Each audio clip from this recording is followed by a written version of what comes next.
गेल्या 10 दिवसापूर्वी जो पाऊस आला आणि त्या पावसासोबत जो महाप्रलय आला, काही क्षणार्धात होत्याचं नव्हतं झालं पूर्णतः। गेल्या 15 दिवसापूर्वी या पावसाच्या अगोदर ज्या शेतकऱ्यानं ज्याचं पुढचं वर्षभराचं स्वप्न त्या पिकावर धरलं, ते पीक तर गेलंच गेलं, त्या पिकासोबत त्या पिकाच्या जमिनीतली माती पूर्णतः वाहून गेली। आणि आज हे जी लोक दिसते तुम्हाला, हे सगळे भयभीत लोक आहेत। पाऊस परत येईल, पाऊस वरचेवर येतोय, आपण नदीकाठावरती आहोत, आपली घरं गेलीत, आपण तर वाहून जाणार नाहीत ना, या भीतीपोटी आज कुणी शेतकरी रानात सुद्धा जायला तयार नाही। रानात गेलं तर पिकाची परिस्थिती पाहिली तर त्या पिकाकडे पाहून डोळ्याला पाणी येतं अक्षरशः। या नदीकाठच्या ज्या जमिनी आहेत, या जमिनीच्या खाली जी माती आहे, त्या माती डायरेक्ट खडकापर्यंत जमीन वाहून गेली।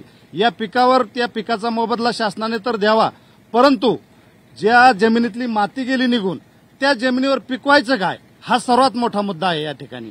खरंय, हा मुद्दा इतका महत्वाचा आहे की 10 फूट जमीन वाहून गेलेली आहे।